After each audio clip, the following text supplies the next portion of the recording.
Grand Teacher relate les histoires de la finance. Fermez les yeux un instant et imaginez une organisation secrète dont les membres sont prêts à tout sacrifier. Argent, biens, famille, liberté.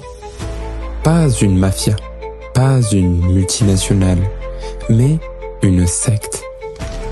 Un empire financier caché sous des promesses spirituelles, où la foi devient un business et où les croyances sont la plus grande source de richesse.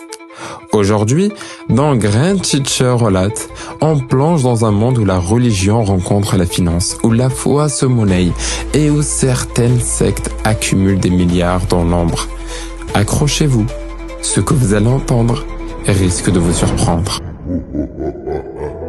Les sectes ne sont pas seulement des groupes de prière et de méditation. Certaines sont de véritables machines à cash, mieux organisées qu'une entreprise du CAC 40. Et leur modèle économique est simple, faire payer les fidèles. Dans un premier temps, avec des dons obligatoires. Dans beaucoup de sectes, les membres doivent donner une partie de leur salaire. Certains abandonnent jusqu'à 90% de leurs revenus. Vous avez aussi l'exploitation des adeptes, travail gratuit, bénévolat forcé, entreprises liées à la secte où les membres sont employés pour une bouchée de pain. Tout est bon pour maximiser le profit.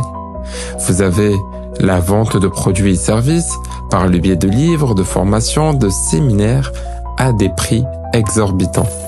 Et bien sûr, plus tu avances, plus tu payes. Un abonnement Netflix, c'est cadeau à côté. Et pour finir, le contrôle des héritages. Des adeptes convaincus de léguer tout leur patrimoine à leur organisation.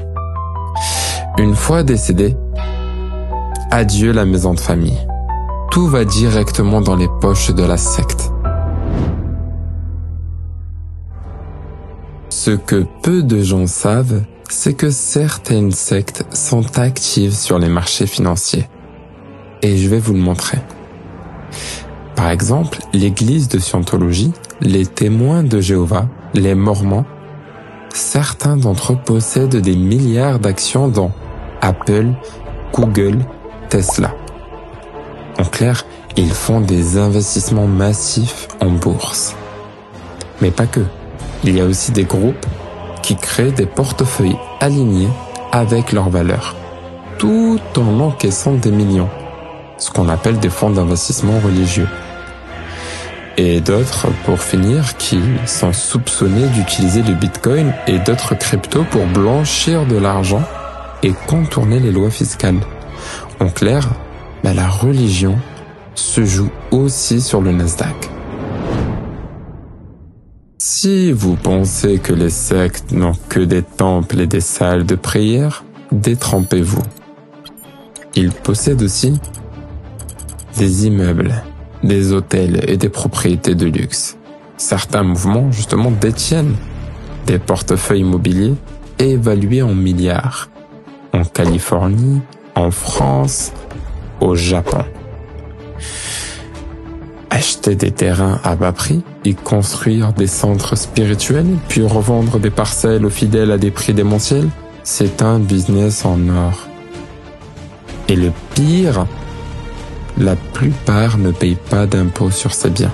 En gros, font de l'achat-revente de manière spéculative. Donc oui, l'immobilier est une autre mine d'or pour les sectes.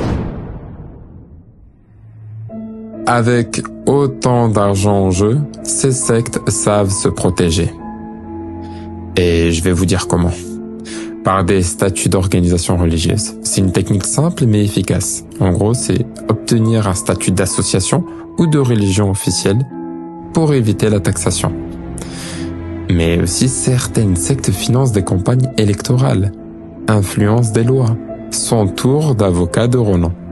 En gros, se servent de l'influence politique, mais pas que. Ils savent aussi faire pression et intimidation. Par le biais de journalistes, anciens membres, des lanceurs d'alerte, ceux qui s'attaquent à ces empires risquent gros. Harcèlement judiciaire, menaces, diffamation, tout est mis en œuvre pour éviter les scandales. Alors, la question que l'on doit se poser, qui contrôle vraiment ces fortunes? Qui tire les ficelles derrière ces sectes devenues des multinationales cachées? Des croyances sincères ou un business impitoyable? De la spiritualité ou une machine à cash sous couverture religieuse? Une chose est sûre, derrière les sourires, les serments et les promesses de bonheur éternel, certaines sectes jouent un jeu dangereux et incroyablement lucratif. Et toi, que ferais-tu si tu découvrais qu'une organisation proche de chez toi fonctionne comme un empire financier caché? Pose-toi la question. Et surtout, reste éveillé. Si cet épisode t'a intrigué, n'hésite pas à partager, noter le podcast et me dire ce que tu en penses. As-tu déjà entendu parler de sectes qui brassent des millions? Viens en discuter avec moi sur les réseaux ou directement sur @contact-GT sur Telegram. On se retrouve très vite pour un nouvel épisode de Grand Teacher Relate. D'ici là, restez curieux, restez éveillés et je vous dis à très bientôt.